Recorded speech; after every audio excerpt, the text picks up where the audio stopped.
Hola chicos, buenas tardes, ¿me escuchan? Sí, profe, buenos días. Todavía Gracias, no lo sí, sé. buenos días. Bueno, una cosa primero, antes de empezar con nuestra clase, algo que es importante sobre,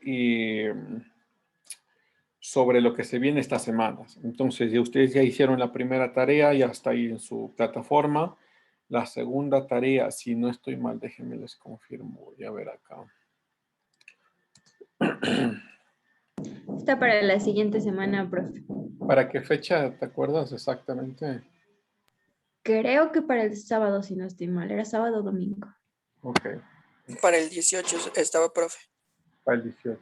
Listo, déjeme. Sí, creo que estaba para el 18. Renacimiento es la revolución francesa. Y eso está para. Sí, para el 18. Ok, entonces estamos bien.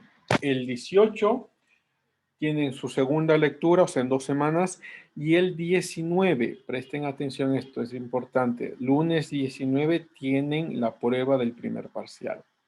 ¿Ok? Porque es de esa semana, la semana del 19 hasta el 23, que pasamos la primera nota. Entonces ustedes ya conocen cómo funciona esto. Si es que nos da el tiempo, esperemos que sí. Van a estar un poco de tiempo, sobre todo para ver sus trabajos, pero esperemos que sí nos dé el tiempo.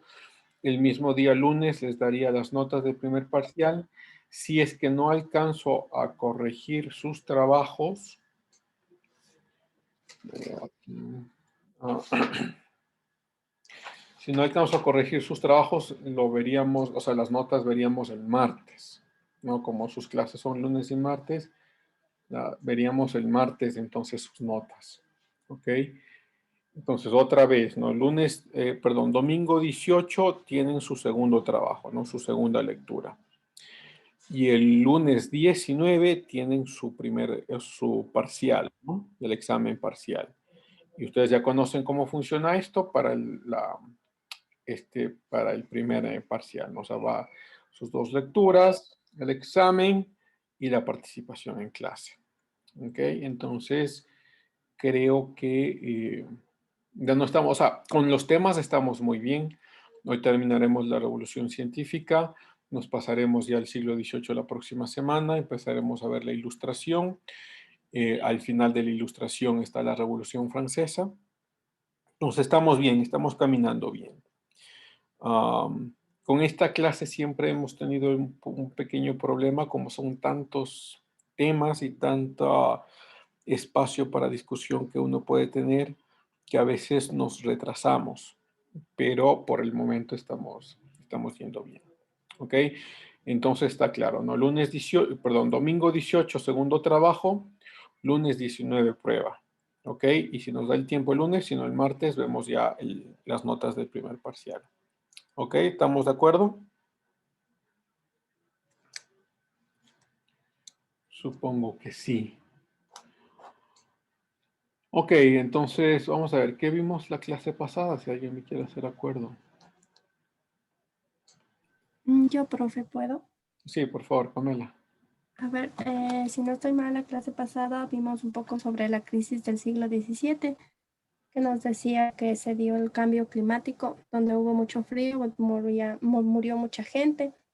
Además, se perdió, decía que los cultivos por el cambio de clima, por el frío, y eso provocó que se diera el canibalismo, donde decía que la gente se organizaba y recibía a los turistas, digamos así, y que luego los mataban, no los dejaban salir. También decía que se empezó a existir prácticas infanticidas, donde se empezó a matar a los niños.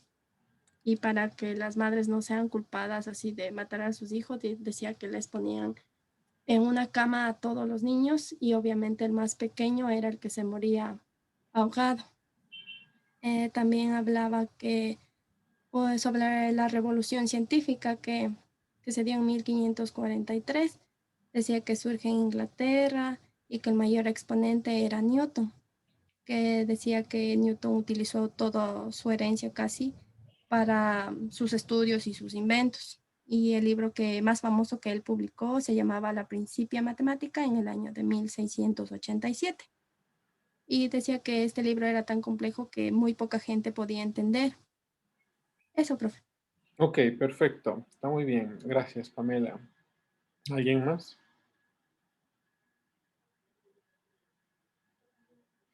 Ok. Ah, vamos a compartir lo que tenemos acá.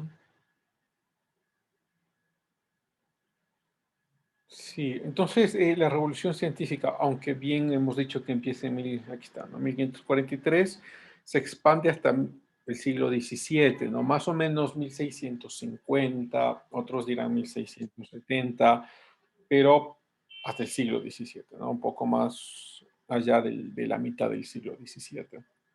Entonces ya hemos hablado de Newton. Hay quizá dos personajes que siempre nos intrigan en la historia, ¿no? Sobre todo de esta época. Siempre es intrigante pensar qué es lo que pasó con Copérnico y qué es lo que pasó con Galileo Galilei. ¿Sí? Porque los dos son ejemplos muy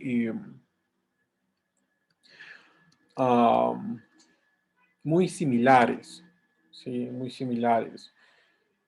Porque los dos llegan a conclusiones eh, iguales, sobre todo con la concepción de la Tierra con respecto al universo. Eh, y los dos entran, de hecho, en un juicio dentro de la Iglesia Católica, ¿sí? Um, pero, eh, pero hay una diferencia importante entre los dos. Ya vamos a ver. En el caso de Copérnico, Copérnico es el primero que menciona en un famosísimo libro, vamos a ver acá, que es sobre las revoluciones. Eso. Ah, este es el nombre exacto. Sobre las revoluciones de las esferas celestes. Ese es el nombre exacto. El libro de Copérnico. Y en este libro, él propone por primera vez que la, la Tierra no es el centro del universo, sino que la Tierra es parte de muchos otros planetas y elementos que van alrededor del Sol, ¿no? Lo hace en este famosísimo libro que empieza a permear algunas instituciones, sobre todo la institución católica. Pero aquí hay algo importante que creo que lo mencioné el semestre pasado, pero a veces se nos olvida, ¿no? Si ustedes recuerdan, semestre pasado habíamos dicho que era Aristóteles el que había primero propuesto que era la Tierra era el centro del universo, ¿no? Y esta idea aristotélica se mantiene en el tiempo, se mantiene de hecho hasta el siglo XIV y siglo XV, y la Iglesia toma esta misma idea de los científicos de estos siglos y la hace suya, ¿no? Es decir, como que la Iglesia hubiese dicho en principio, esto es lo que la Escritura menciona, esto es lo que la Biblia menciona, y no hay, de hecho, no hay ninguna parte que mencione que la Tierra sea el centro del universo, ¿no? Si alguien tiene algún pasaje, me gustaría muchísimo conversar a ver si es que encontramos algo allí. Pero no hay ningún pasaje allí que mencione que la Tierra es el centro del universo, y de todas maneras la Iglesia afirmaba esto como no va en contra de las Escrituras, es lo que la ciencia dice y demás. De hecho, yo acabo de revisar antes de entrar a su clase porque quería estar seguro para mostrarles que te encuentras en internet muchos historiadores que afirman, justo acá, muchos historiadores que afirman que era la Iglesia Católica la que construyó e impuso esta idea. Y encontré uno de estos videitos por acá para mostrarles. Los pongo así en silencio para que no tengamos problemas de copyright. De hecho, este es de este escritor, historiador, ¿cómo se llama? El que escribió Ciudad de Papel. Ustedes que les encanta de novelas de jóvenes, ¿se acuerdan el nombre? Um, no han leído Ciudad de Papel, muchachos. Ninguno. Nadie.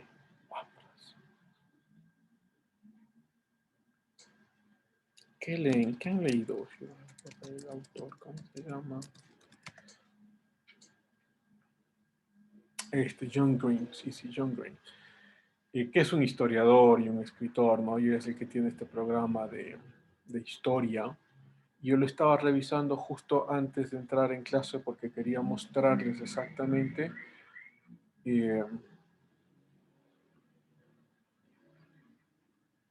Ok, miren aquí. Entonces, está hablando de la revolución científica, ¿no? Y dice, igual que la reforma, la revolución científica fue otro quebrantamiento con las enseñanzas religiosas. La Iglesia Católica enseñaba que la Tierra era el centro del universo y que había sido así desde la creación. Ok. Pero esto no es algo que sale de la Iglesia Católica. Y de hecho, miren, esto quiero mostrarles acá. ¿Cuál es la imagen que utiliza?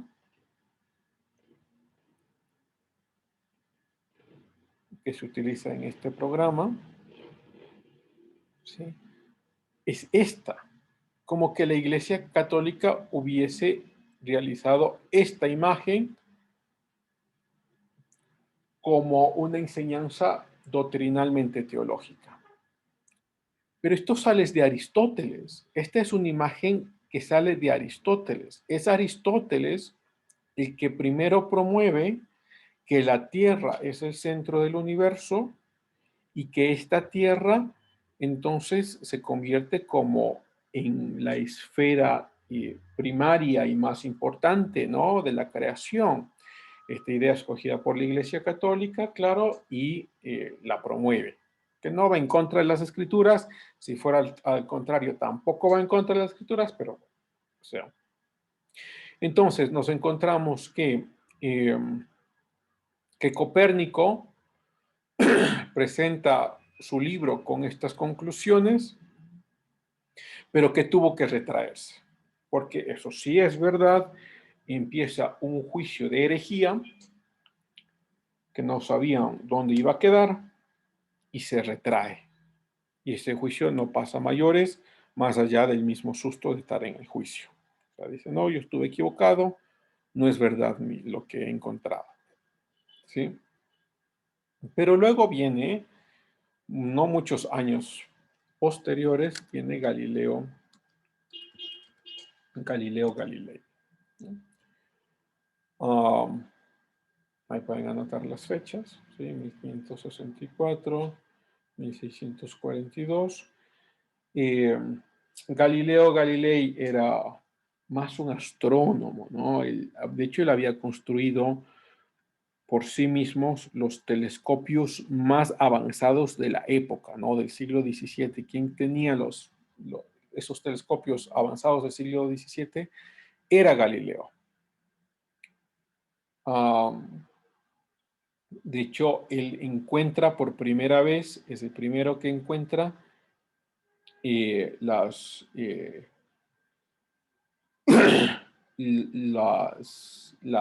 lunas de Júpiter. Déjenme a ver si lo tenemos por acá.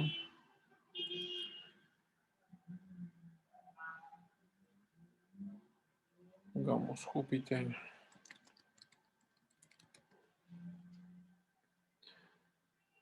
Sí, de hecho es el primero que encuentra las lunas de Júpiter. Creo que este es un gráfico de él. Justamente aquí, ¿no? Y era o sea, justamente por el tipo de aparatos que él mismo había construido, por los telescopios que él mismo había construido. Pero bueno, entonces en esta suerte, por cierto, solo hay novelas también de esto que sería bueno que las lean, ¿no? Porque las novelas históricas tienden a ser más accesibles que libros históricos, ¿no? Eh, pero miren, entonces Galileo Galilei, ¿no? ¿Dónde estaba? Por aquí lo había visto. Pisa, no, o sea, es italiano. Y Copérnico, les había mencionado,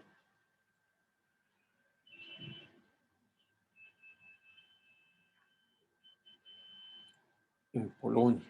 Los dos países extremadamente católicos, ¿sí? Entonces, Newton, por el otro lado, Newton no estaba en un país católico, Newton estaba en un país protestante. Y si ustedes recuerdan de Newton, o sea, y se acuerdan de Inglaterra, Inglaterra ya había más libertad de lo que había en otros países, ¿no? O sea, ya habían católicos, protestantes y protestantes de todas las denominaciones posibles, ¿no? Entonces Galileo, igual que Copérnico, entran en un juicio. El caso de Copérnico es un poco diferente, porque Copérnico en el primer juicio, él sí se retrae, o sea, él se arrepiente de haber propuesto lo que propone, pero los últimos días de su vida, él empieza a escribir y públicamente a decir de que lo que había descubierto antes era verdad. Es decir, que el universo, que la Tierra eh, no es el centro del universo, sino que es un cuerpo más de los que están alrededor del Sol.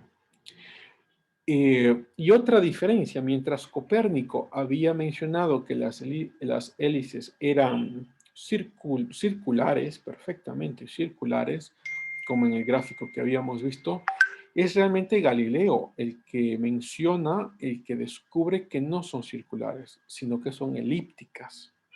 Es decir, que no se mueven de forma circular, sino que estas construcciones de los movimientos se hacen en forma de elipses. A ver si, déjenme pongo acá.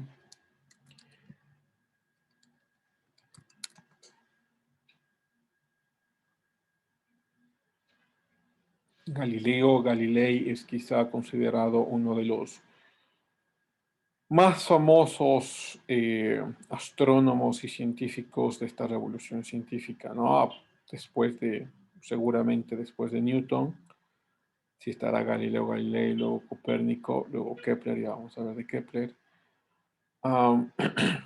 Justamente así, ¿no? Que son elipses. No son circulares como el dibujito que habíamos visto de Copérnico. Este es de Copérnico, justamente.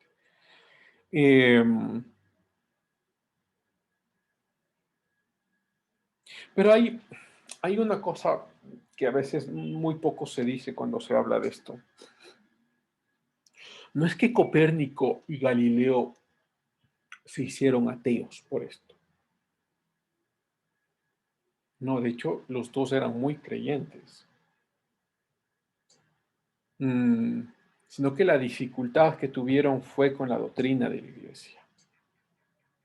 ¿Sí? Esto es importante mencionarlo porque cuando te encuentras estos videitos que están por ahí, que sí son muy importantes, ayudan a ver ciertas cosas, a veces hay algunos temitas que hay que tomarlos con pinzas, ¿no? Porque te encuentras entonces con estos videitos que dirán, hubo un gran conflicto entre la ciencia, la razón y la iglesia y este conflicto se mantiene hasta ahora, lo que sea.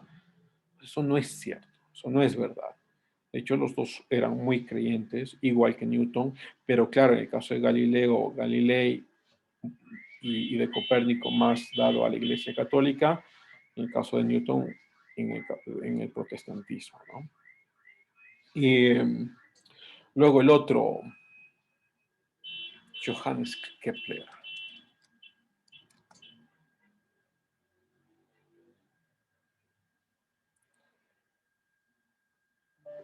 Para que anoten las fechas, 1571, 1630.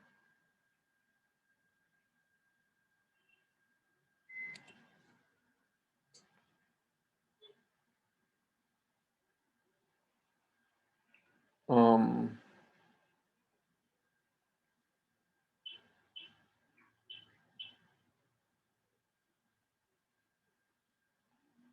En 630. Bueno, Kepler llega a conclusiones similares que las de Galileo con relación a las elipses de los movimientos de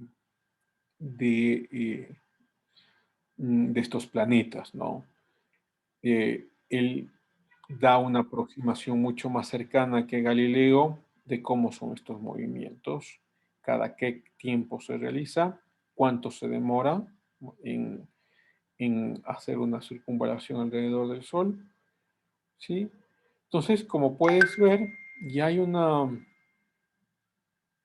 que me muestran acá cada rato.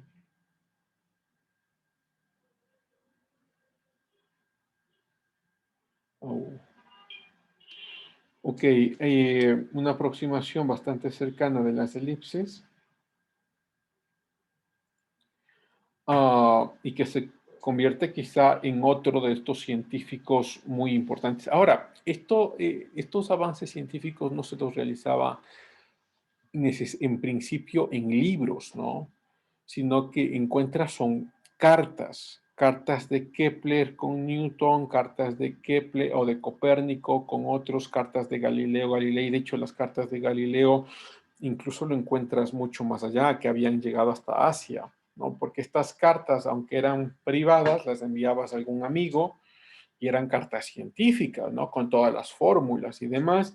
Este amigo las copiaba y las enviaba a otro amigo y así sucesivamente y llegaban hasta lugares impensados. Después de que tenían una retroalimentación favorable, se animaban a publicarlas, ¿no? Como ya existía la imprenta, entonces, pero estas publicaciones no llegaban a mucha gente, ¿no? O sea, porque tenías el siglo XVII, ¿no? Tienes el cambio climático, mucha hambruna y demás, estas cartas, muy poca gente las leía, o estos libros, muy poca gente las leía, pero aquellos que sí lo leían era gente, de hecho, adinerada. Galileo era muy adinerado, igual que Newton, igual que Kepler, ¿sí? Entonces era gente que podía, imagínense que Galileo tenga el dinero para construir un telescopio, ¿no? Eso a las alturas del siglo XVII significaba que iba a llevarse mucho de sus ahorros, pero es que venían de familias bastante pudientes. Y empieza a conformarse en el tiempo, bueno, les menciono unos dos, uno más y luego la parte filosófica. Bacon, ¿no? Francis Bacon. Ahí salió el Bacon. Francis Bacon, sí, 1561. La muerte en 1626. Sí, el sí londinense del Reino Unido. Él trabaja mucho con lo que se llama el positivismo y que luego el positivismo creará los fundamentos del método científico. Es decir, que se debe seguir ciertas reglas, ciertos parámetros para llegar a las conclusiones a las que se quiere llegar. Y el positivismo significa que no vamos a hacer nada arbitrariamente, lo que querramos por un lado y por otro, sino que son experimentos que llevan los mismos pasos para llegar a la misma conclusión. Y estos experimentos terminan siendo, en principio, inductivos. O sea, vas a ver el fenómeno en la naturaleza dentro de las mismas condiciones y dentro de los mismos parámetros para que llegues a la misma conclusión, ¿no? Bacon, de hecho, el positivismo luego se aplicará también a la parte legal, ¿no? Si alguien estudia o ha estudiado un poco de leyes, se darán cuenta que hay dos escuelas de las leyes que son muy fuertes. La escuela naturalista, a la que yo diría pertenezco en ideas, porque me parece que es la más racional, y la escuela positivista, que es lo que está escrito, ¿no? Es decir, lo que está escrito es lo que se debe hacer. Si no está escrito, no puedes hacerlo. América Latina, de hecho, está fundada en el positivismo, ¿no? El naturalismo ha funcionado como sistemas de ilegalidades en los países anglosajones. Y digo América Latina no necesariamente por la influencia de la Iglesia Católica, sino por la no influencia, de hecho, porque empieza a generarse, porque de hecho es la Iglesia Católica la que primero escribe sobre el naturalismo, que luego influye a otros países europeos. Pero bueno, si a alguien les interesa un poco de leyes, ustedes podrían buscar las aproximaciones tomistas del naturalismo, tomistas por Tomás de Aquino, ¿no? Naturalismo tomista. ¿No? Entonces ahí podrán leer un poco de eso. Bueno, entonces te encuentras con Francis Bacon, o sea, empiezan a salir, empiezan a salir pensadores de todo tipo, de toda índole. No, primero estamos viendo los científicos, empiezan a salir algunos científicos, la mayoría, como digo, de familias muy pudientes, y se crean dos sociedades que son importantes. La primera, que es The Royal Society of London, que es está mal escrito esto, la Real Sociedad Londinense. Mira, 1660, ¿no? Que sigue hasta ahora. De hecho, es una de las sociedades más importantes en el mundo hasta ahora, que es una sociedad científica. Y es donde se presenta, por ejemplo, donde se presentaba, donde se presentó Einstein, donde se presentó...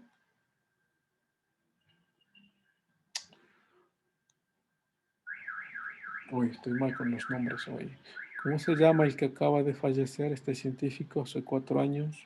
4 o 5 años será. Hopkins, ¿no? Donde se presenta Hopkins, los mayores científicos se presentan acá, ¿no? Muchos de ellos, claro, tienen un nombramiento directo en el Royal Society. En 1660 se crea eso en Inglaterra, sí, por un lado, y además que los que están acá, la mayoría de los que entran como miembros permanentes reciben el título honorífico de Sir, ¿no? Cuando dices Sir Newton, por ejemplo, voy a ponerlo acá. De hecho, Newton es el primero que recibe este galardón.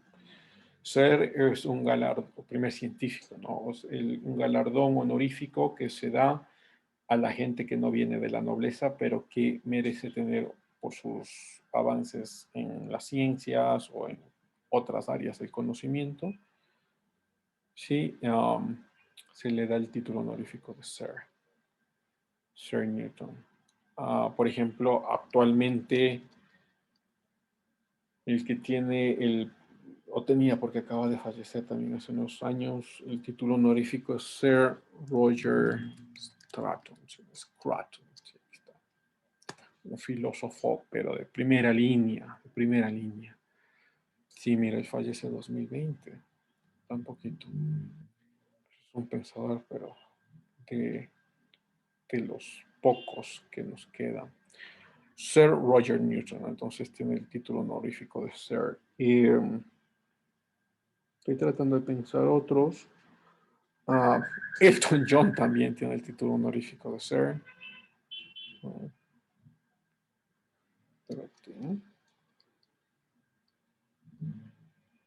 Ay, había otro, sí, sí. Bueno, espérate, Elton John. Sir Elton John, ¿no? También tiene el título honorífico de Sir. Y había otro,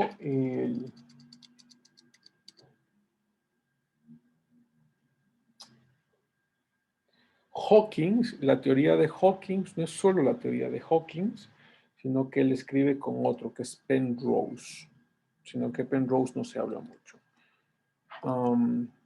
Penrose, sí, Roger Penrose, sí, claro, Roger Penrose. También ya está viejito, aunque aquí la foto es muy anterior. También tiene el título honorífico. De hecho, la teoría de los agujeros negros, muchos solo mencionan a Hawkins, pero no es solo Hawkins, es Hawkins-Penrose, la teoría de Hawkins-Penrose. Ok, pero ¿de dónde viene todo esto? Pues de acá, ¿no?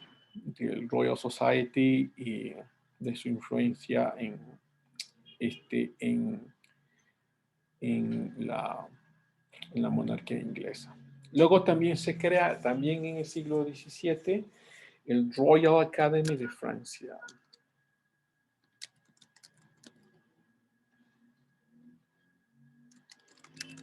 Lo que no recuerdo el nombre exacto. Aquí está.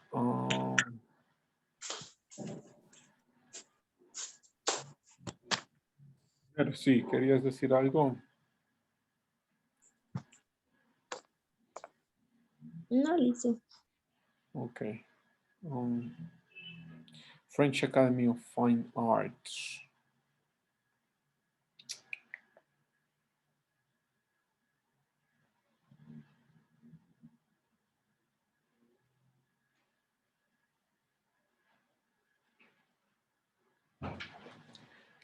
Espérenme.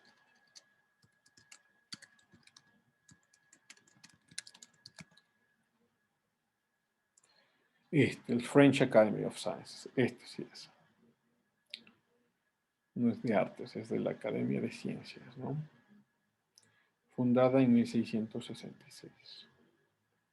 Ok. Entonces, lo que hace por un lado esta influencia de estos nuevos científicos es que organizaciones privadas, claro, pero de las más importantes, de las que tenemos hasta ahora, se crean, ¿no? Como el Royal Academy of London, que es la Real Academia de Londinense, en the Royal Academy of Sciences, la Academia Real de Ciencia en Francia, que son las dos academias más importantes que tenemos ahora, ¿sí? De hecho, de la primera, de la londinense, luego vendrán la conformación del uso horario, ¿no? De estos cambios horarios que tenemos, viene de Londres.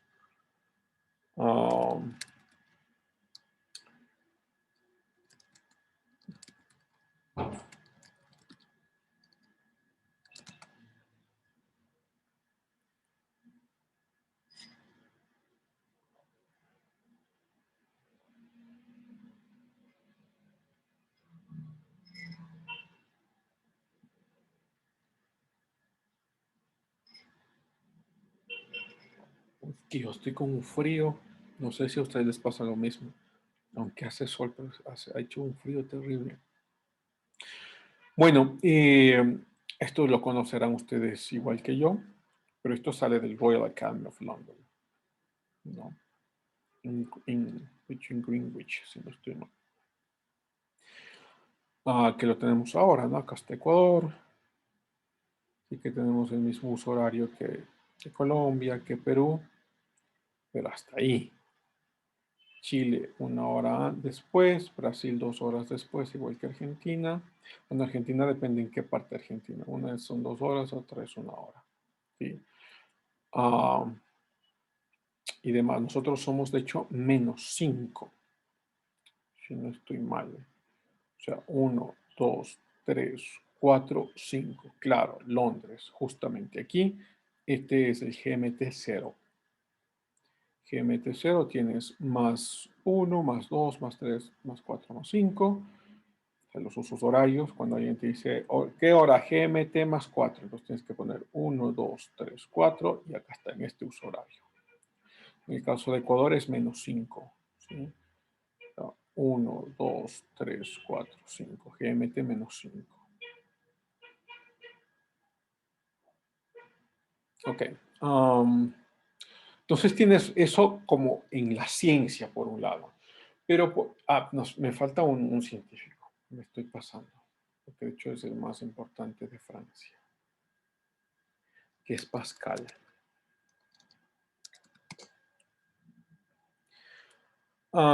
Blaise Pascal no era solo matemático, era sobre todo químico y biólogo, pero claro, igual que todos estos pensadores, se meten en muchas cosas, ¿no? Entonces, lo verás ahí como matemático, pero lo más importante de Pascal es su descubrimiento de la penicilina, ¿no? De estos primeros intentos de vacunas. Pero es que eso es de lo más impresionante. De hecho, es quizá en las ciencias biológicas o en las ciencias médicas lo más importante que ha pasado en los últimos 5 siglos, porque es a través de las vacunas que las enfermedades empiezan a detener su efecto mortal sobre las personas, ¿no? Porque moríamos de todo, moríamos hasta de gripe. Ahora nadie muere de gripe, ¿sí? ¿De dónde sale la gripe porcina? La porcina, la gripe aviar, mucha gente moría de eso y ahora ya tenemos medicina para eso. No vacunas estos virus que no puedes matarlos, sino que tienes que crear anticuerpos en contra de estos virus. El único que no se ha podido, de cierta forma, en crear anticuerpos, pero sí creas anticuerpos, pero el virus no sigue siendo letal, sino lo que se ha creado es anticuerpos para que detenerlo, que no sea mortal, aunque siga vivo, es el virus del SIDA, ¿no? El SIDA en la década de los 80s, 90s, de hecho esto viene desde la revolución sexual de los 60s y 70s, ¿no? Donde todo era paz, amor, lujuria, sexo, drogas y alcohol. Y estoy hablando de los países sobre todo anglosajones, ¿no? El SIDA crece muchísimo, y mucha gente moría de SIDA, muchísimos. Ahora, claro, la medicina en principio era cara, ahora ha bajado de precio, pero ahora ya si tienes SIDA ya no mueres por el SIDA, porque ya hay medicina que te ayuda con eso. Es decir, que te ayuda a crear anticuerpos, aunque el virus siga ahí latente, pero los anticuerpos lo mantienen controlado. ¿Sí? Digo, aparte de ese virus, los otros viruses, pues ya son controlados, ¿no? O sea, incluyendo la que tenemos actualmente, ¿no? El coronavirus o el SARS-2. Y eso me lleva a este paréntesis pequeño también que lo he mencionado antes. Pónganse la vacuna, muchachos. No se dejen llevar por estas teorías de conspiración que salen, pero por montones. Les cuento algo. De hecho, vamos a ver si me lo pueden pasar porque lo vi, pero no me lo pasaron al teléfono. Dame un segundo y les cuento qué es lo que está pasando con estas teorías de conspiración. Porque es un video que habla de Ecuador, pero no es en Ecuador, sino que nos lo pasaron. De hecho, nos lo pasaron de Colombia.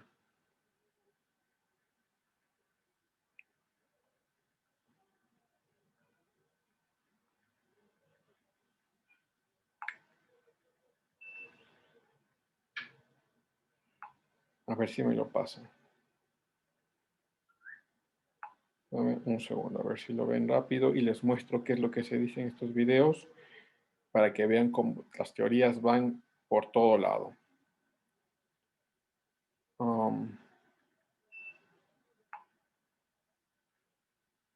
Bueno, hasta que vea, si es que me lo pasan, les muestro. Entonces, ¿qué es lo que pasa en este video? Que supuestamente científicos ecuatorianos han encontrado que el coronavirus, no es realmente un virus, sino que es una bacteria. Ya me está respondiendo.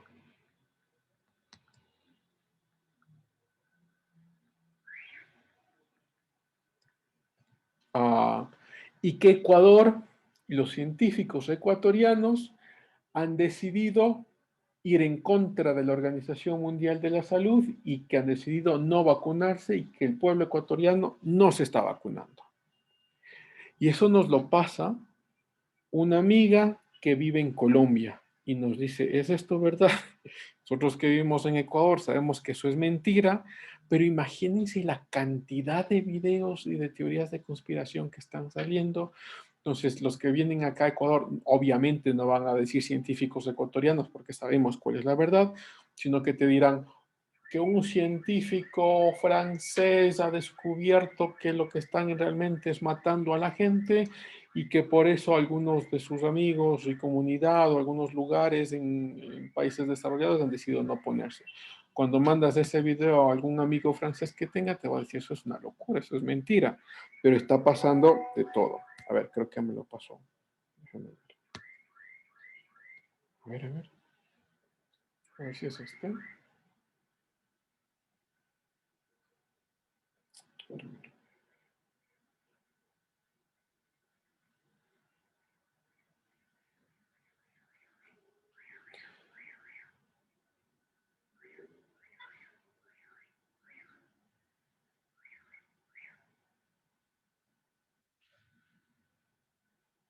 Ok, no me demoro en esto, me estoy demorando mucho, sino que solo quería mostrarles a ver si es que puedo, porque está pesado el video.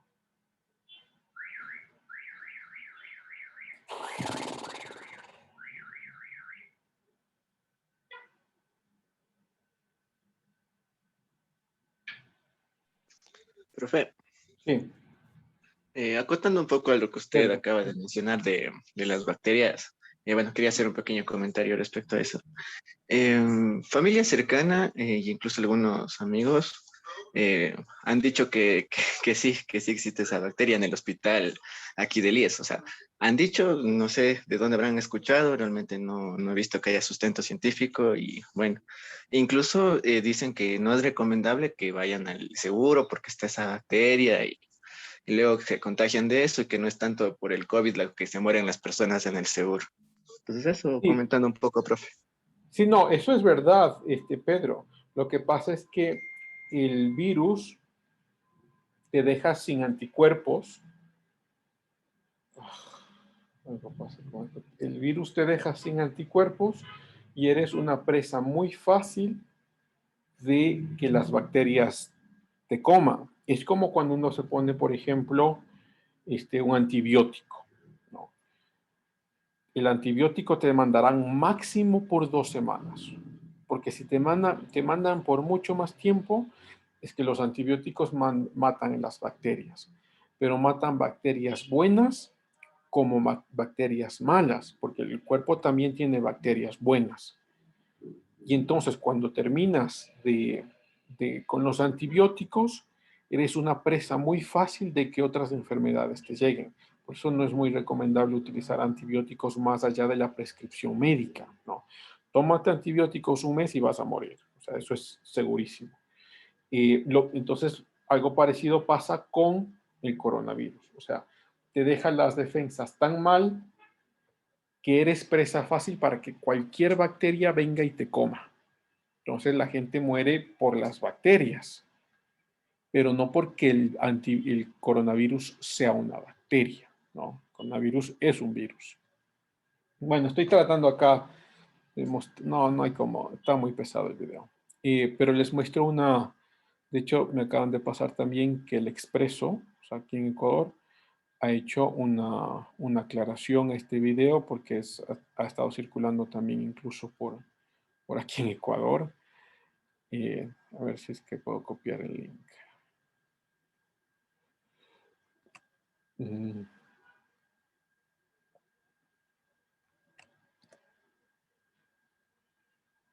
Ya ustedes busquen ahí el video porque está muy pesado, no lo puedo mostrar. Entonces esto salió en el Expreso cuando salió el 10 del... Ah, recién, o sea, digo, hace un año, mira.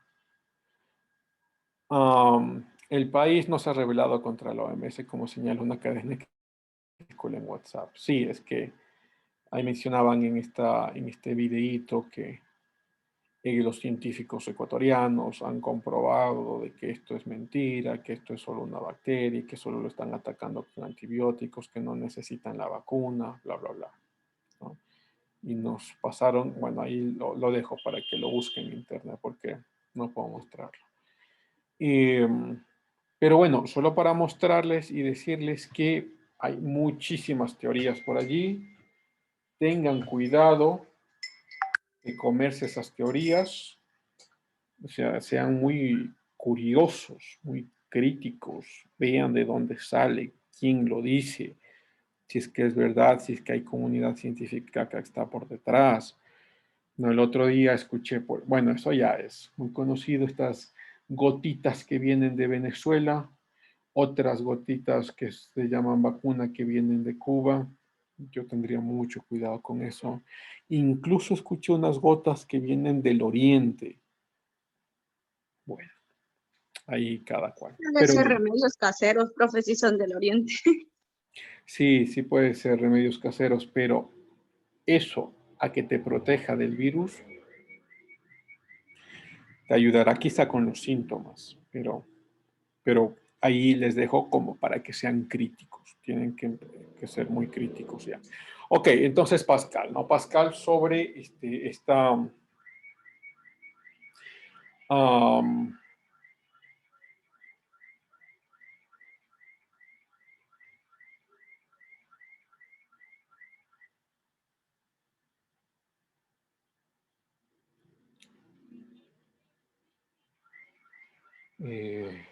si es que me quieren ver, voy a estar en Radio Bonita mañana a las 8. Voy a hablar justamente del proceso de vacunación, las perspectivas políticas de la vacuna. Ok, que ya, Blaise Pascal. Bueno, de Pascal también hay una cosa que a mí me gusta muchísimo, lo que se conoce como el triángulo argumentativo de Pascal. Pascal, y esto, ¿por qué hago yo tanto énfasis en esto? Porque te encuentras con mucha gente que también luego resulta ser profesores que pareciera que te digan, bueno, es que la ciencia está muy en contra de la religión. No es verdad.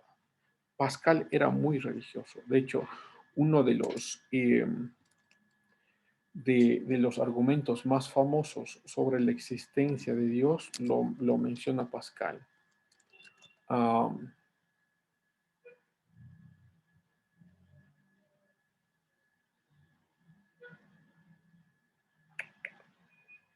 Aquí lo pongo triángulo porque así es en inglés, pero en español capaz lo pongo de otra forma.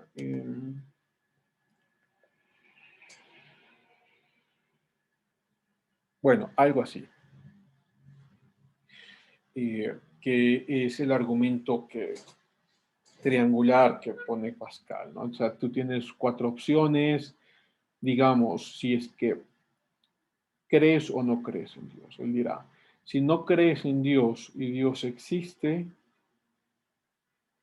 estás condenado. Si no crees en Dios y Dios no existe, no pasa nada. Si crees en Dios y Dios sí existe, pues estás salvado. Si crees en Dios y Dios no existe, pues no pasa nada. Matemáticamente te conviene creer en Dios, dirá Pascal. ¿Sí? En inglés esto se llama como el wager. Vamos a ver si es que sé cómo escribirlo. Wager.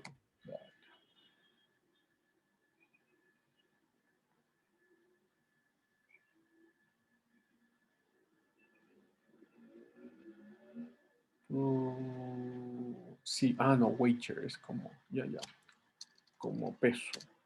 Wager. Sí, ¿no? Y esta es una línea argumentativa que se ha utilizado mucho, sobre todo en estos siglos, ¿no? 17, 18. Ahora hay diferentes wagers, ahora hay muchas aproximaciones diferentes, pero con la misma idea de Pascal, ¿no? Y que funciona bastante bien en lógica, pero luego ahora lo han perfeccionado. Muchos filósofos, otros los han criticado, porque es criticable también en ciertos aspectos.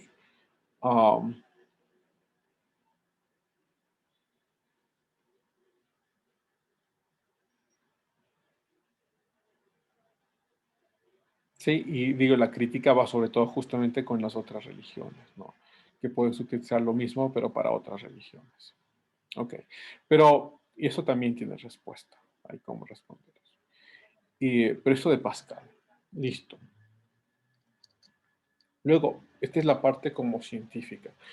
Hay pensadores también, filósofos, que se consideran como parte de esta revolución científica.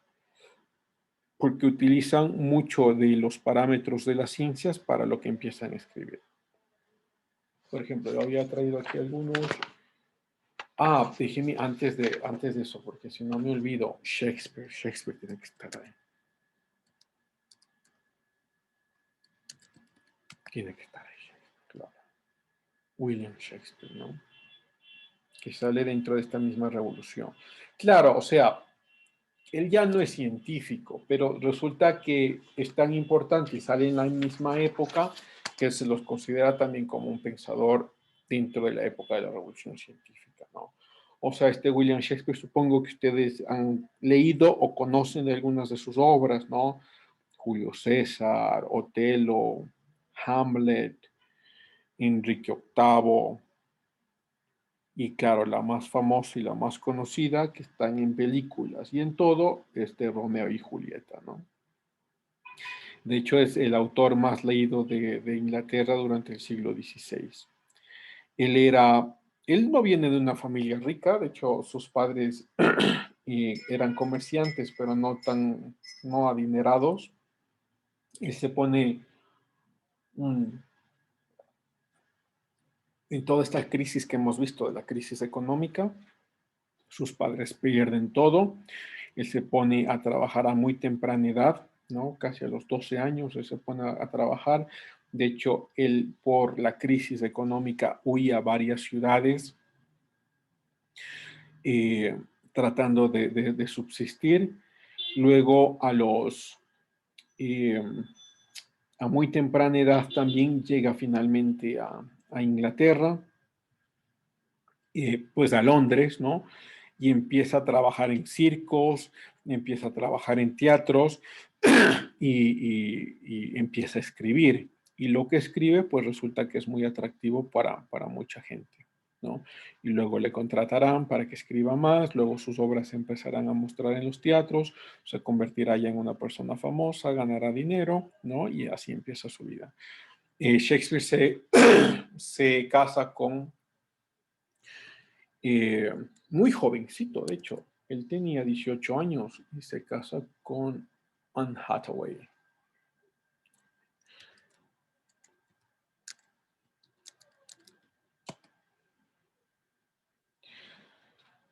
O sea, supongo que ustedes han visto a la actriz, ¿no? Anne Hathaway. Pues ese no es su nombre original, obviamente. Ella toma el nombre de Anne Hathaway de la esposa de Shakespeare. ¿Sí? La esposa de Shakespeare tenía 26 años y Shakespeare tenía 18 y se casan. Tienen una vida pues relativamente saludable, 3 hijos. No, ¿qué digo? 6 años, 8 años más, ¿no?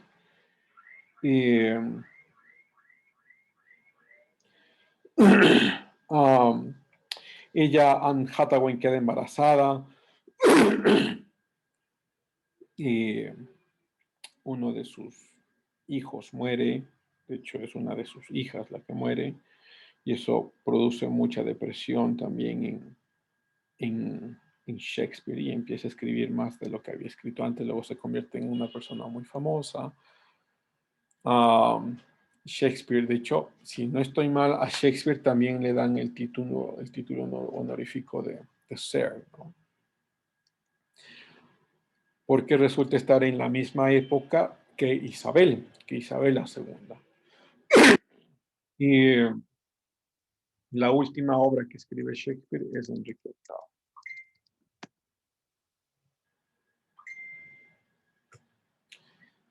VIII. Shakespeare muere, mira, y ahora que estamos hablando de bacterias, Shakespeare muere de un problema en el ojo, de una infección en el ojo. Se había quedado solo con un ojo, pero muere de una infección en el ojo.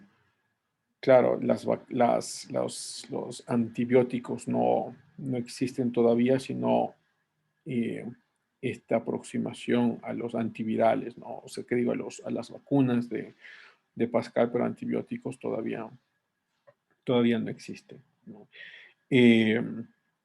Entonces Shakespeare muere de una infección al ojo, y muere de hecho, a temprana edad, ¿no? Pero bueno, es catalogado como quizá uno de los, si no él, pero uno de los escritores más famosos de la historia de la modernidad. ¿Sí? Ok, tenemos a Shakespeare ahí. Luego tenemos a Montaigne. Montaigne. Aquí está, Michel de Montaigne, que es un francés, ¿no? Anoten también ahí sus años, ¿no? 1553 a 1592. Él sí, ya un escritor, más como un filósofo, muy dado a la crítica a los pensadores arrogantes. Él era un sarcástico, un satírico de primer orden. Se tomaba la idea de ser un pensador como una idea de humildad, como una idea de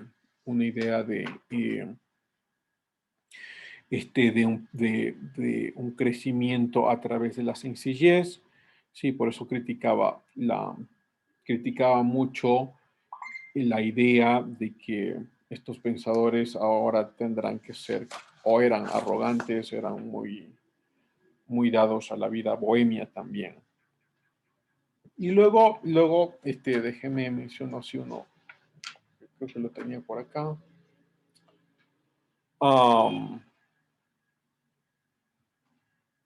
Lo pongo aquí.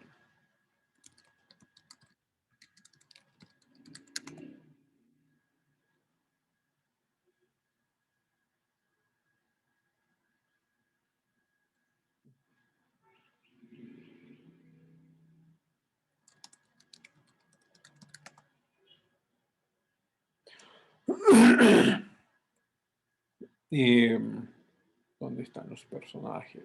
Acá está. Entonces tienes Copérnico, ya hemos hablado, Galileo Galilei, Isaac Newton, Tycho Brahe, él no hemos hablado. Científico, escritor también, pero no tan importante como los que hemos hablado. Johannes Kepler, Francis Bacon. Este no estamos olvidando, Descartes, no, René Descartes. Descartes es un francés que escribe sobre el método científico.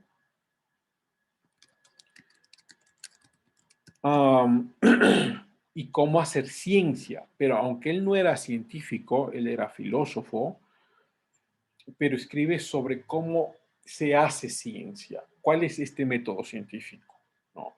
Es decir, que necesitas parámetros de experimentación que sean similares y que sean duplicables para encontrar conclusiones iguales, ¿no? Y bueno, él empieza todo su incremento con la duda de todo. Él dudaba absolutamente de todo y después de pensar mucho, él dirá su famosísima frase, cogito ergo sum, ¿no? Pienso, luego existo. Ricardo. Hay un poco para aportar acerca de Descartes. Me parece un personaje muy importante, sobre todo para los antecedentes que posteriormente vamos a ver con la Ilustración. Es realmente un pensador interesante porque transpone las ideas de la filosofía allá a un campo científico. Y pues bueno, es básicamente porque él creía que los filósofos estaban siempre en el mismo lugar y la filosofía no avanzaba hacia ningún lado. Entonces, como buen matemático, se, se valía de la matemática para tratar de encontrar de alguna manera analógica en la filosofía una certeza exacta, algo de lo que no tuviera ningún tipo de duda. Entonces, es por ello que recurre en su obra, ¿no?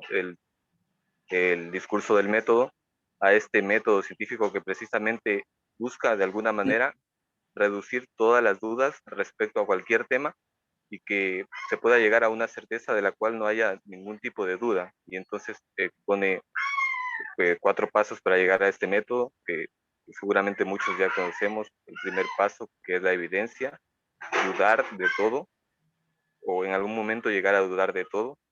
El segundo paso, que es el análisis, dividir todo en pasos muy pequeños que de alguna manera te permitan ver lo básico y posteriormente seguir al paso del análisis, donde vas a llegar de lo complejo a una síntesis. Y el último paso, que es la numeración, que es el paso que consiste en revisar si se hicieron correctamente los demás pasos.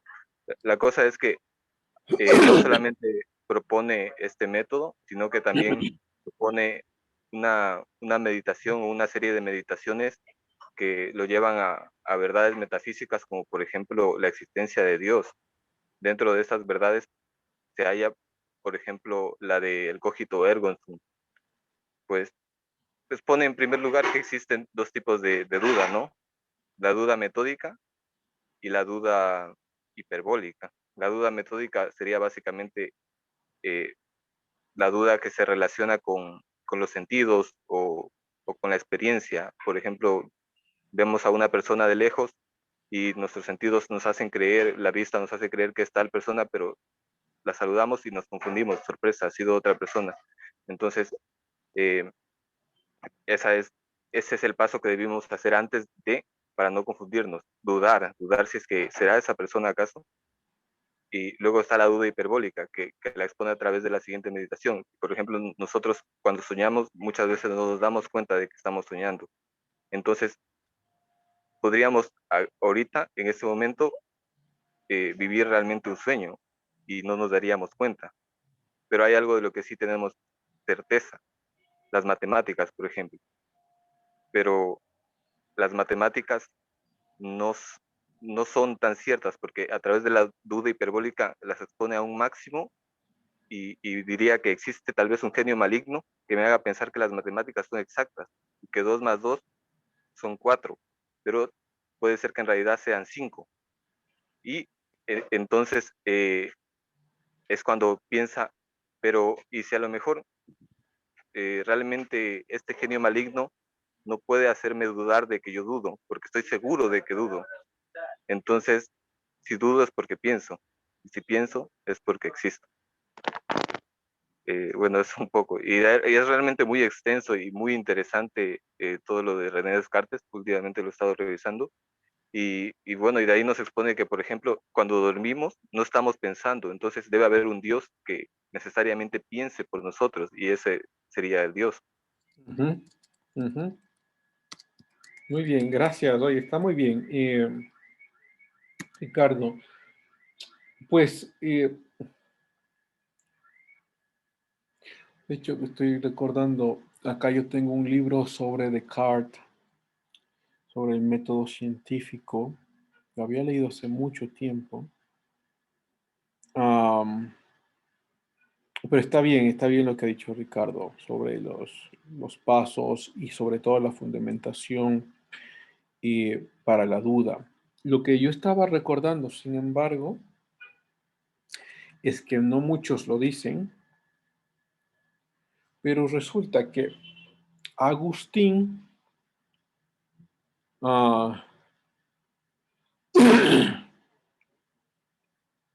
es el primero que menciona una frase similar, ¿no? Agustín de Hipona. Es muy posible que Descartes haya conocido el pensamiento de Agustín y lo haya leído.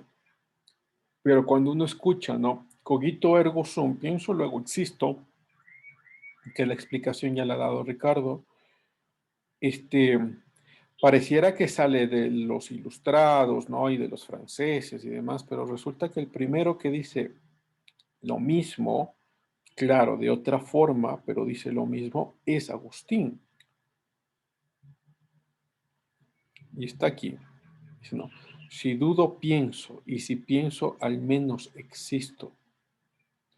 Ahora, yo no estoy acusando a Descartes de que lo haya plagiado, pero sí crea por lo menos un espacio de controversia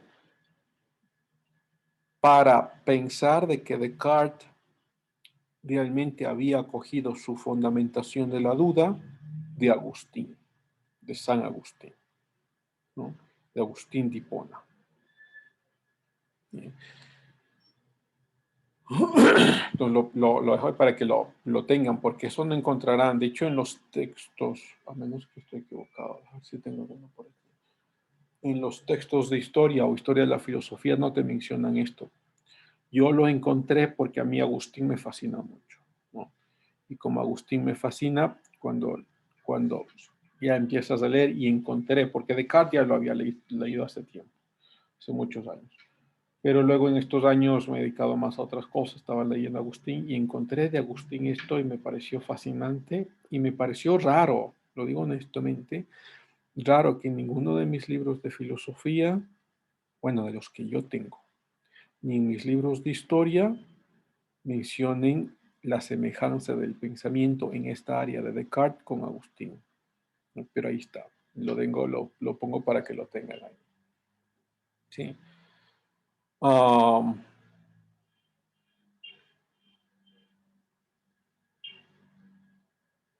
René Descartes está acá. Creo que si no estoy mal, ustedes no tienen una clase de filosofía, me parece. No, Primer semestre creo que tuvimos filosofía, profe. Primero, segundo, algo así. Pero sí tuvieron alguna, ¿no? Sí, sí, tuvimos constructo y ahí se supone que veíamos filosofía, pero más o menos vimos. Ok. Yo estaba casi seguro, bueno, ustedes conocen obviamente más que yo eso. Pensé que tenían en estos semestres, tendrían alguna clase. ¿No tienen una clase de lógica o algo así? En lógica, segundo, profe. ¿Segundo semestre tuvieron? sí, No, y vieron, hola Jenny, chévere que ya estás por acá, qué bueno. No te preocupes, ya me avisaste. Y, ¿qué les iba a decir? Bueno, está bien, si es que ya no vuelven a tener y demás, ármense de valor y tómense un tiempo para leer a estos grandes pensadores. Hay libros muy buenos. Ya yo les he mostrado muchas veces cómo bajar un libro, ¿no?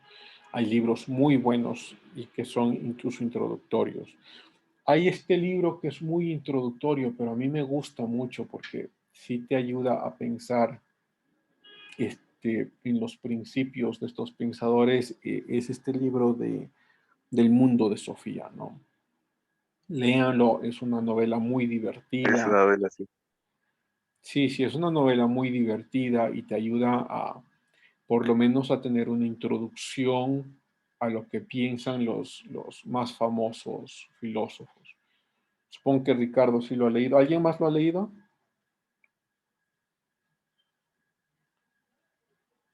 ¿Nadie más ha leído El mundo de Sofía? ¿En serio? Ja, ja, ja, ja, ja. Ricardo, ¿tú lo leíste? Sí, ¿Qué te pareció? chévere, porque, o sea, se agradece que sea una novela, porque no es lo- el típico argumento. Entonces ahí nos cuenta la historia de Sofía, una niña que empieza a recibir cartas anónimas y se desarrolla muy bien en general, es una muy buena novela. Sí. Yo la leí hace muchísimos años. Creo que ¿no era el abuelo el que le enviaba las cartas o algo así? No me acuerdo, creo que sí, pero lo que era más interesante era cómo iba descubriendo en sí todas los enigmas que aún se mantienen dentro de la filosofía, que bueno, al final es lo que el lector se lleva. Ujú. Yo lo he visto, el libro, lo he visto a un precio muy barato en las librerías aquí en Riobamba, ¿no? Muy barato. O sea, estoy hablando de $4 a $5. Y es un libro que les tomará unos 2 meses en leerlo. O sea, es muy rico. Entonces, si es que realmente les interesa, es una muy buena introducción para estos temas, ¿no? De hecho, lo pondré acá. A ver si es que quieren de forma gratuita. Pero a veces me pasa a mí lo mismo, a veces yo estoy cansado de leer digitalmente, entonces necesito tenerlo en físico, pero eso ya me pasa a mí más seguido que antes. Antes sí podía leer un poco más, o sea, de forma digital, ¿no? Y Sofía, como ustedes se acordarán, Sofía es sabiduría, ¿no? Por eso es filosofía, filos, que es el camino a la sabiduría. Aquí está, sí está, miren. Esto es gratuito, ¿eh? Entonces lo pueden bajar. Es una novela muy rica, muy chévere. Y pop. Ok. Bueno, esto. Listo. Y terminamos con la revolución científica, ¿ok? Entonces, veamos los pensadores otra vez, ¿no? Los personajes.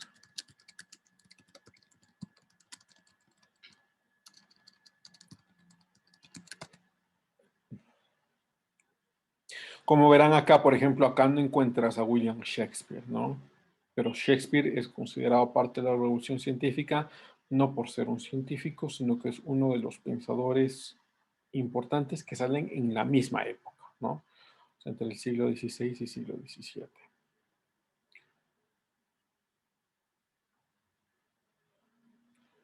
Ok, Newton, Galileo Galilei, Kepler, Bacon.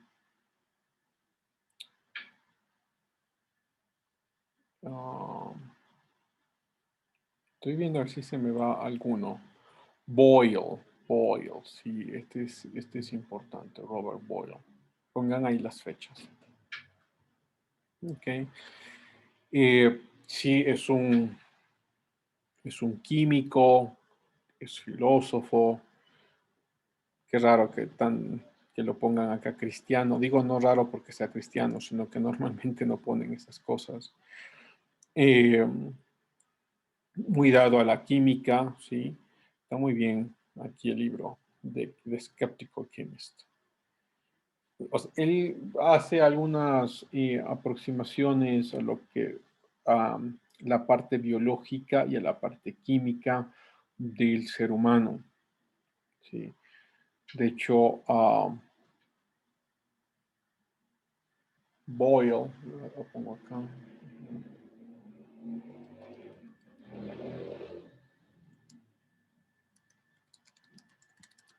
Denme un segundo, porque es Stephen Meyer el que menciona a Boyle varias veces en su libro.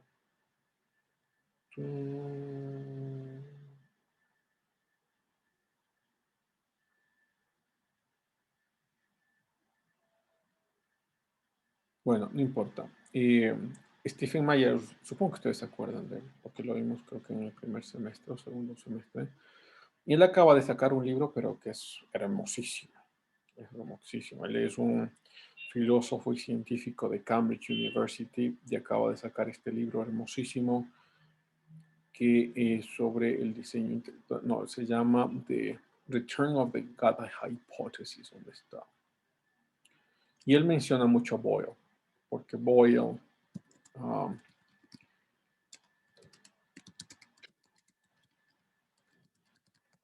Boyle era de aquellos cristianos que creían, igual que los otros científicos, pero este quizá un poco más, que existían leyes naturales que se podía descubrir no únicamente en las ciencias, en la astronomía, sino también en el cuerpo, ¿no? La funcionalidad del cuerpo y las leyes de esta funcionalidad del cuerpo. Es decir, que hay ciertas leyes que se espera encontrar, ciertos teoremas que se espera encontrar, y esto se los espera encontrar porque hay una razón por detrás, hay una inteligencia por detrás, ¿no? Pues les muestro nomás el libro, aquí está, sí, este acaba de salir, The Return of the God Hypothesis. Este es uno de los pensadores, pero más importantes que tenemos actualmente. Stephen Meyer. Es de Cambridge, ¿no? Una de las mejores universidades del mundo. Ok, entonces ahí está Boyle. Y ya creo que Hilbert no es tan importante, ni Bell. Hemos revisado los más importantes. Perfecto. ¿Alguna pregunta o comentario? Porque ya terminamos con esta parte de la revolución científica y regresamos a nuestra Profe, Profe, historia. tengo algo que no me Sí. quedó muy claro. ¿Quién fue el que propone lo del pienso luego existo primero? ¿Agustín o René Descartes? ¿O fue René Descartes el quien lo publica? No, Agustín. O sea, a ver, digo, yo he encontrado eso, ¿no? Yo no he leído de los libros de filosofía que tengo acá o libros de historia que tengo acá. Cuando yo leo de Descartes, siempre te mencionarán cogito ergo sum, ¿no es cierto? Es lo más importante de Descartes. Pero en ninguno de los libros que yo he leído, mencionan la referencia a Agustín. Y entonces, ¿qué ha pasado conmigo? Y en estos años que he leído a Agustín, encuentro que Agustín es el primero que lo dice y está publicado. Está publicado en La Ciudad de Dios. La Ciudad de Dios es una obra filosófica de Agustín, grandísima, es muy grande, tiene como varios libros por detrás, toma mucho tiempo leerlas, pero resulta que es Agustín el primero que lo dice. ¿No? Entonces sí, es Agustín el primero que lo dice, que está publicado. Agustín lo había publicado en el siglo IV, ¿sí? Y en el siglo XVII Descartes dice algo parecido, pero con otras palabras. Ahora, ¿qué es lo que yo creo? Yo creo que Descartes conocía bien a Agustín y que lo había estudiado y que saca de allí sus fundamentos, o por lo menos este fundamento. Eso es lo que yo creo. Pero como he dicho, tal vez tendría que investigar un poco más de esto. Pero yo no lo he encontrado en los libros que yo tengo por acá, pero digo, no he investigado mucho eso, sino que simplemente lo leo y saca de ahí ciertas conclusiones que hagan una mención de eso. Pero sí, fue Agustín el primero que lo dijo. Ana Carolina. O sea, profe, digamos que se podría decir, ¿no? Que Descartes lo que hizo es como que de darle relevancia siglos después. O Sí, darle énfasis. eso sí, eso sin lugar a duda. Le dio mucha más relevancia, le dio mucho más contexto científico de cómo aplicar esto y filosófico también. Pero solo mira, déjalo ahí como paréntesis también, porque a veces ya cuando empecemos a hablar de la ilustración, que será nuestro siguiente tema, a ver, ¿cuál es nuestro siguiente tema? Por acá tengo el sílabo. Déjenme, lo veo rapidito, porque creo que se nos está pasando la guerra de los 30 años, si no estoy mal.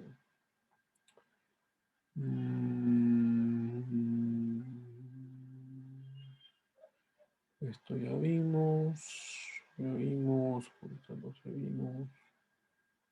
La guerra de los 30 años. Bueno, eso se demorará media horita nada más. Y luego viene, claro, luego viene la ilustración. ¿Sí? Entonces, el tema que veremos las próximas clases es la ilustración, y lo que te darás cuenta ahí en la ilustración, lo que te dirán mucha gente y muchos libros también, es que la ilustración es una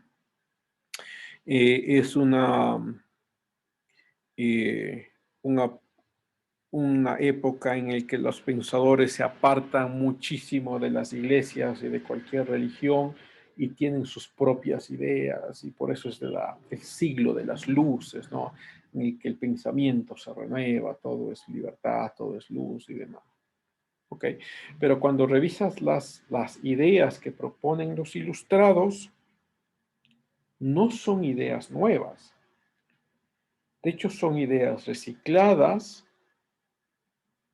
pero con una o dos diferencias. La primera diferencia es que ahora ya no te dirán Dios ni iglesia ni nada de eso, sino que dejarán de lado toda esa terminología.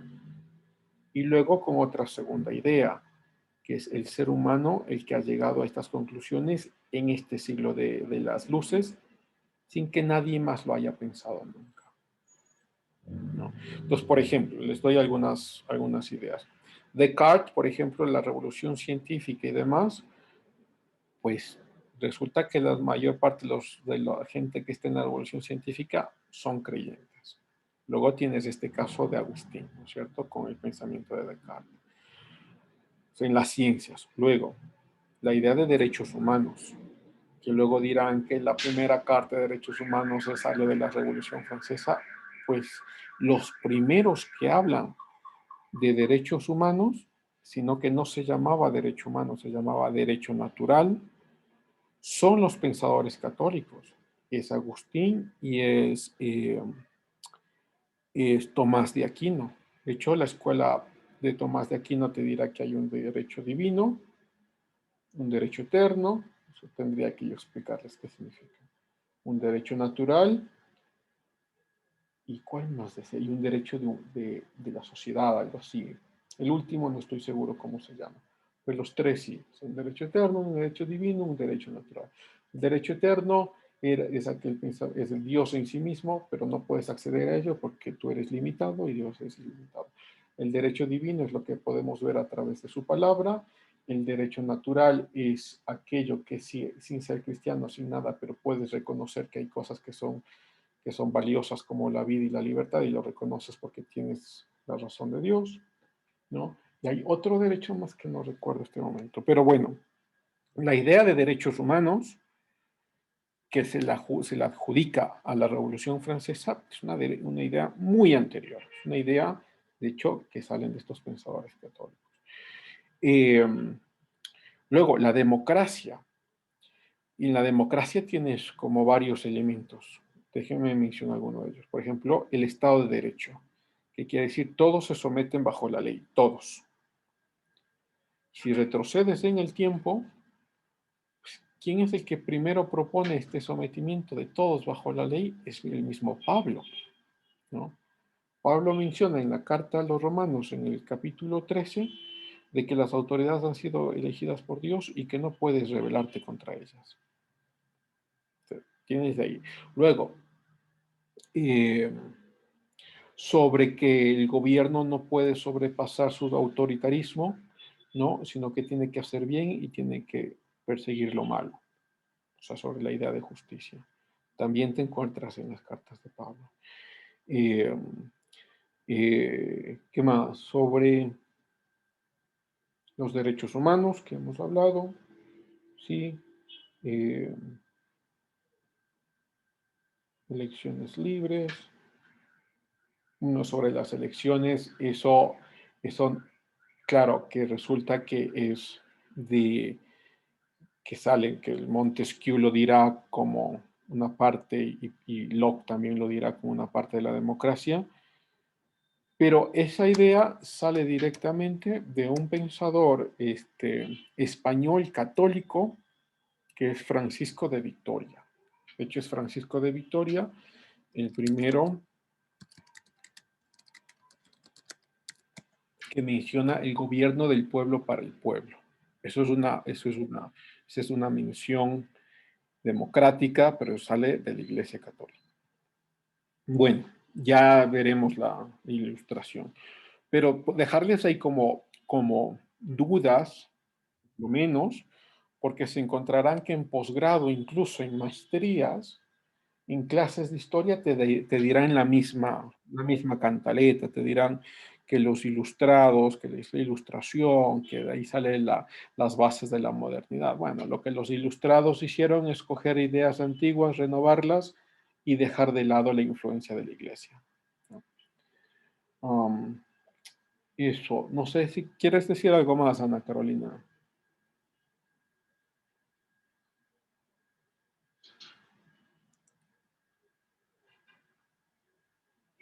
Ok, supongo que no. Bien, se nos ha ido el tiempo. Está bien, porque queríamos ver solo la revolución científica. Ya la próxima clase veremos el resto. Ok, déjenme, abro acá la asistencia.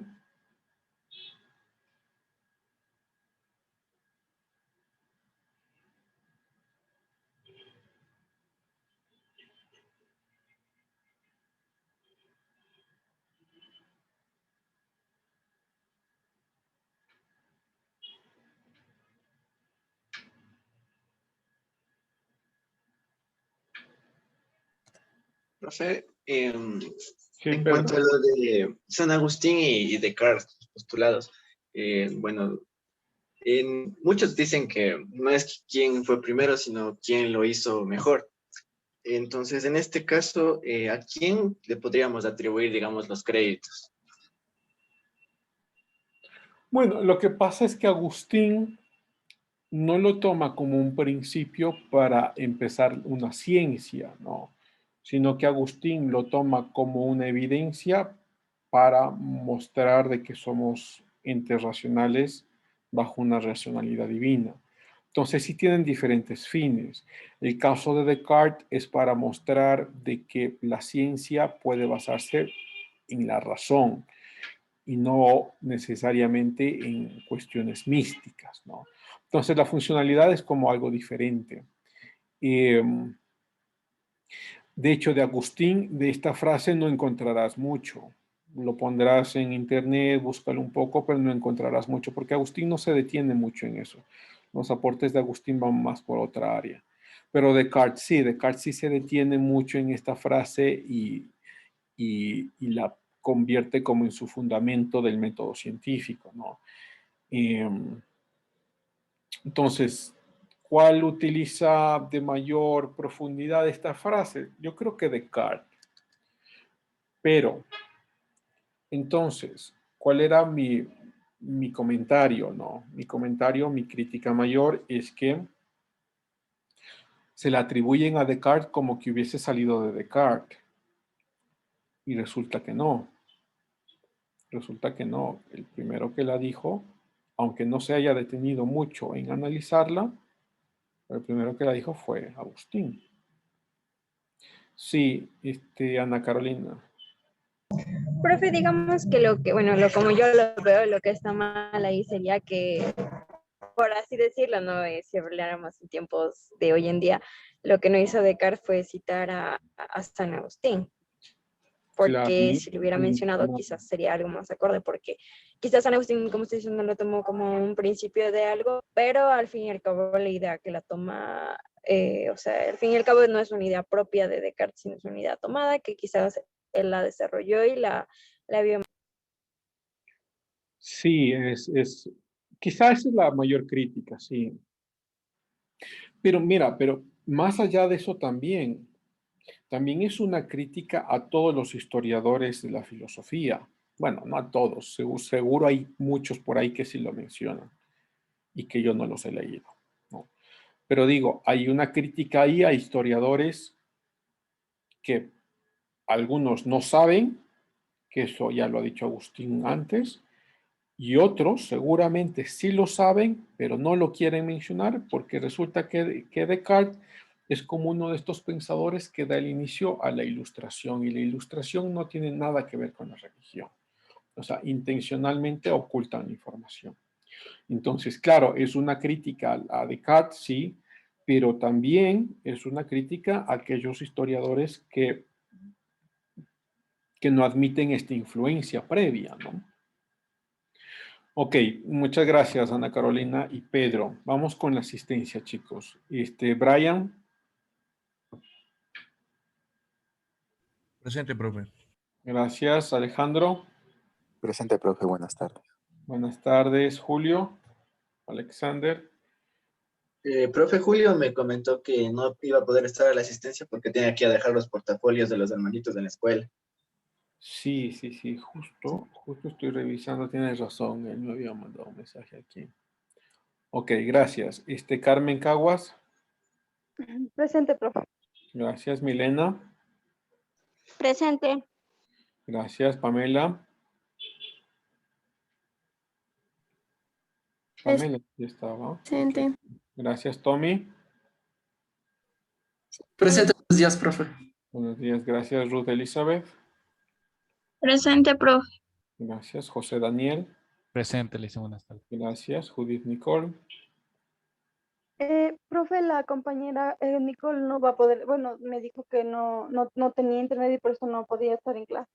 Ok, listo, gracias. Te lo pongo acá. Carla. Presente, profe. Gracias, Edison. Presente, profe. Gracias, Catherine.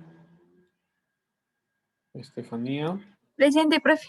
Buenas Gracias. tardes. Buenas tardes, Bélica. Presente, buenas tardes. Buenas tardes, Evelyn Carolina. Presente, buenas tardes. Buenas tardes, Ana Carolina. Presente, profe. Gracias, Ricardo. Presente, profe. Gracias, Adrián. Presente, Licen. Gracias, Ana María. Presente, profe. Gracias, Diego Paguay. Presente, profe. Gracias, Silvana Marisol. Presente, profe. Buenas tardes. Gracias, buenas tardes, Pedro. Presente. Gracias, Segundo. Presente. Gracias, Delia Patricia. Buenas tardes, profe. Buenas tardes, gracias, Rubí. Buenas tardes, presente. Buenas tardes, gracias, Adriana. Buenas tardes, profe, presente. Muchas gracias, Darío. Buenas tardes, profe, presente. Buenas tardes, gracias, Ariel Marcelo. Presente, buenas tardes. Gracias, buenas tardes, Carmen. Carmen sí estaba por ahí, me parece. No, no está. Mercy. Gracias, Jenny Tene. Jenny ya vino. Gracias, Ángeles. Buenos días, profe, presente. Buenos días, gracias, Angie. Presente. Gracias, Valeria. Buenas tardes, Licen, presente. Buenas tardes, Daniel. Buenas tardes, Licen, presente. Gracias, Daniel. Una buena tarde, chicos. Nos vemos la Profe, próxima clase. lo que pasa Sí. es que no se me prendía el micrófono. Sí estás, Mercy, sí te puso. Sí, Liz. Ok, gracias, chicos. Cuídense. Hasta luego. Hasta luego, profe. Hasta luego. Hasta luego, profe.